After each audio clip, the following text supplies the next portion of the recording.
Were paradoxes changed for Act 7.3 to make them less difficult? We investigate this change since the last update. Frame rate and state of the Parry bug situation as Kabam respond to Android players' issues. Blade is going to be in the featured arena this week. And what is wrong with Misty Knight's changing arm? Yes, good eye everybody. Welcome back to the Marvel Contest of Champions news show for Wednesday.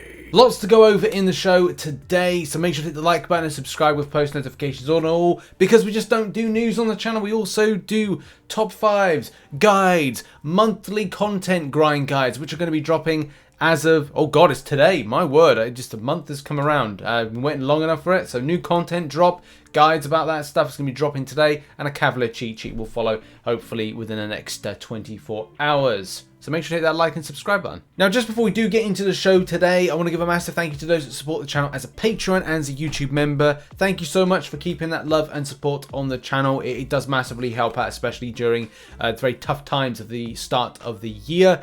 And yeah, also those that support over in twitch.tv/RichTheMan live.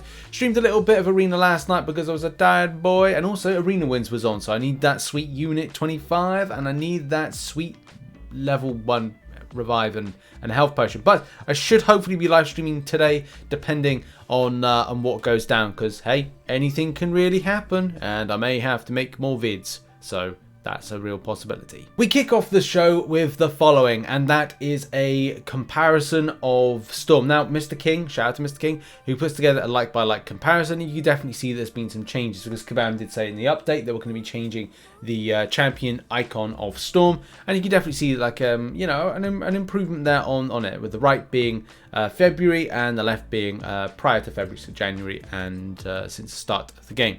So that's good. I know Kabam are going to be doing some more of these, just to kind of like bring the appearance up to a better standard. So that's good. Now to a few more serious based stories, kicking off with paradoxes.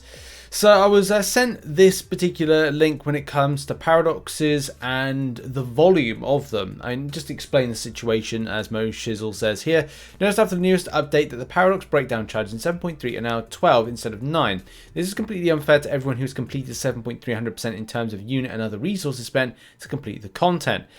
Paradoxes in any case are, I know, like I've got my own thoughts about them. I know it differs from when I put out a video, I think a long time ago. I think people were, when I kind of said like paradoxes just seem like stupid extra complexity. There were a few people that said, oh no, it's not. And it's like, it's funny how kind of people change that particular thought process on paradoxes. In any case, there was no announcement made changes to make it easier, or else a lot of players would have waited. That's true. The players that have endured the bugs, input issues and other things, 100%, 7.3 compensated. I mean, can't really say about compensated just yet. I think, you know, whether or not this is something of a mistake from Kabam's behalf, if they've made it more easier and haven't let people know. I mean, here's the thing, you know, it happened in the likes of Act 6.2. and there was compensation for it. Will they do the same with 7.3? Don't know. It's very early stages to kind of jump to this and find out. But I think Kabam should be responding back to this thread just to 100% say whether or not it is a case it's their fault and it's like I don't know, a numbering glitch of some kind. But if it's making something easier that was otherwise harder, and maybe, and this is the thing, like maybe Kabam are looking back on this particular content and go, we made a mistake, and that's just the thing. Maybe they won't own up to the mistake of going, look, we made this and it's kind of like it was a silly idea and now we're doing this and now we've got to revert it back. So that's just the thing. I just hope that Kabam really learn lessons, because a lot of the time, especially for the last year, they just haven't been learning from lessons, and you know, constantly tweaking the content is just disappointing certain players. But as I said, we're very early stages of finding out. This was a thread that's kind of been posted as of early today, so if Kabam can see this and as well, you know, respond back, that would be great. And I think this is a great point here by Noko, who just says that I've 100% Act 7 so far. I've dealt with these annoying paradox things, hated them, would like to see Kabam go back to the drawing board. The idea of that sort of thing is right, but that wasn't very fun or interesting in my opinion. That being said, good, I don't care about compensation. I don't want it, I don't need it. I chose to do the content. I really didn't like it. I could have not done it, but I did, made that decision. If they've adjusted it now, make it easier, great for those players. So yeah, it could be a case. And this is the thing, I'm not gonna overly comment on this except for kind of like how I kind of feel about it until, you know, Kabam have gone like, well, I mean, how I feel about it, I've just said, but how, you know, it's going to be dealt with by Kabam. That's something to kind of point out. If Kabam have still yet to answer against this, especially of making these changes, then it's definitely something that, but I know there will be people who want compensation, but I want Kabam to acknowledge this and as well say, did they change it? Why did they change it? Because it's not in any of the update notes to say we're changing paradoxes. Right, a quick little story right now, a bit of a fun one, and yeah, what is going on with the arm of Misty Knight? Now, Gabriel Fazera has responded back to this, and I'm interested to kind of like have a look at the response, but you can see that, right, so Misty Knight in the comic books has got right arm, is her bionic arm, and in this particular image, it's the left. In Slugberg's, aka Aunt May's info, it's got the right arm right there, and it's just a generalization that it's the right arm. So what the heck is going on with this this arm situation? Well, thankfully there is a response by Gabriel Fazera on this, which says actually it is the right one in the model. But as with all models in MCOC, she's mirrored when she's in the opposite side of the fight. So that, I mean, there's that. I mean, it explains that.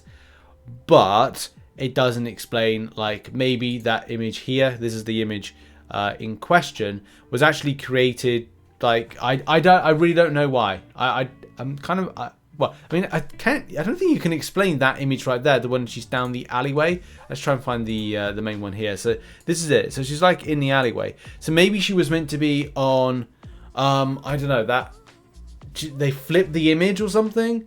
I don't know. It's yeah. I'll just go that the Kabam made a mistake with how this was. Maybe it was meant to be flipped round the... No, that doesn't even work if it was flipped around the other way. I'm trying to rationalize something that looks like generally a mistake by Kabam in this image, not in any of the others. In game it's fine, but it's like in this particular image it's not. And now let's look over the situation of, well, the massive problems with Android players at the moment in trying to play normally within Marvel Contest Champions, and finding that input issues are definitely kind of like ruining their experience, something that obviously a lot of iOS players experienced at the latter point of last year, or kind of like June, July time, and we're still yet to get the input improvement system, which is going to be dropping in next month in a small release volume, and then it's going to be mass released at a later date, or bringing lots of people onto that particular thing, like a beta opt-in type feature. But there's a few things going on at the moment, and we do have a big response from Kabam. Now, there is something that's in particular mentioned, which I know some people have mentioned in particular, of the frames per second and the hertz of running the game. Now, it does feel like it's been tethered down for a lot of players, especially run the game in a high format, a high frame rate, and that seems a bit of a problem. And whether or not this will be improved with the hotfix coming soon, we yet to be seen. So, what have Kabam got to say on the matter? Well, the big response yesterday came in. It says, due to increased reports of new... Due to increased reports? No. Due to a problem with the game, you mean? Due to increased reports of new input issues from summoners on Android devices in 33.3, we are taking some steps to address how this affects Alliance War Season and AQ. Let's be real, it's going to affect that. I've had many people in Alliance today saying about it. We're currently preparing a hotfix addressing the issue of Android devices and aim to have this out to all players as early as tomorrow. So I want to say that's today, later on today. It's the 9th of February when this video has been released, because we're moving to address this as quickly as possible, and due to the hard to reproduce nature of the issue, so taps a lot, and how this is based on feel, we cannot be 100% certain it will address the issue in all instances, but we are feeling quite confident in the fix of being good. Okay, fine, that's great. I mean, that's kind of like, that's your game. Your game is based on touch, and in any case, like, you can go like, what, Kabam can put Sir Tapsalot there in Canada next to their server in a quick timely fashion with a multitude of Android devices. It does not get a full coverage of every single country that plays the game using a multitude of Android devices. That's called optimization, and if you can't do that, then that's a big problem for how this game is meant to be a touch and feely based game on Wi-Fi, being portable on mobile devices. In any case, I digress. We'll be relying on player feedback and data after the release of the hotfix to determine what actions need to be taken, and while we are not cancelling the Alliance War season right now, we'll be assessing the situation for 24 hours following the release, and we'll make the call on whether to cancel the season or not shortly after a phase has commenced. Regardless if the season is cancelled or not, in addition to the rewards, the season alliances will receive compensation packages based on their Alliance War season tier. Nice. You can expect the rewards for a tier you place to be paid at in regular payout date, with the additional compensation to follow separately through an in-game message in a later date. Summoners will not have to remain in their current alliances to receive the compensation, but must remain in their alliance for regular Alliance War season rewards. We urge summoners to update the hotfix version as soon as it's available. If you still encounter issues after updating, please let us know, either by sending a ticket to support team describing the issue or posting the bugs and known issues section of the forums, where you will find dedicated to collecting the information. I would say with this, it's like, that's good that it's going to be addressed, but it doesn't mean to say, like, it's going to be sorted out. I think it would be kind of advantageous for Kabam to create worldwide hubs for, like, testing. So having, say, look, they've got the financial resources to do this, is have people in specific countries that maybe workers for Kabam who work remotely, but as well, say, people that can, like, say, right, well, they've got 5 devices, or 5 different kind of builds, or five different types of devices that are Android devices or iOS devices or whatever, and they are in respective hubs, like somebody in India, somebody somewhere in Europe, somewhere in Asia, that's able to have these kind of devices. And once a hotfix is out in some sort of, like, I don't know, developer build or beta build or whatever, that they're able to do those particular tests to kind of go, right, Kabam, just let you know, well, this doesn't work. And they go, okay, well, look, the fix that we've done works for X amount of countries of being stable, but doesn't work for that amount. Kind of gives them a bit more kind of understanding of the game, rather than just going, oh, it's a Tapsalot, oh, we're just doing this based on the feel remark. So yeah, I don't know, at the end of the day, thoughts with everybody in the player base of how you feel about this. And roll on later on. Hopefully the hotfix is good for those that play on Android, and we get a little bit of a good end to or good start to the new content dropping later on today. And now we're going to finish off the show as we normally do with some arena predictions. Man, it comes at a really busy time for me to kind of like warrant the time to do it, but I really would have liked to have gone for Blade. Depends on next week and stuff, but I'm really busy, so I really would have liked to go on for 6-star Blade. But yeah, 6-star Blade, and as well we've got a Selector featuring Miles, Gamora, Guillotine, and Thor Ragnarok. But man, this makes predictions very, very difficult, especially looking at 6-star Blade. I'm going with 180 mil. It's a bit overkill, but this is the first time that the champion has entered into the featured pool, and especially, first time in a 6-star as a featured option to go for. And this does very much kind of look to, okay, well, do we have the bots back? Has Kabam probably dealt with the bots? Before, when Hyperion went in, he pushed 180 mil, so it does mean that it's difficult to judge this, and I do hope that Blade goes a lot less than 180. I would hope for, like, between 100 and 150, but that's just not the state of affairs that we're living in at the moment, so we'll have to see what happens on Sunday as to what the second round is going to be like. 5-star version of Blade, 45 mil, but it could be a case that that's better to push up to about 50, maybe even 55.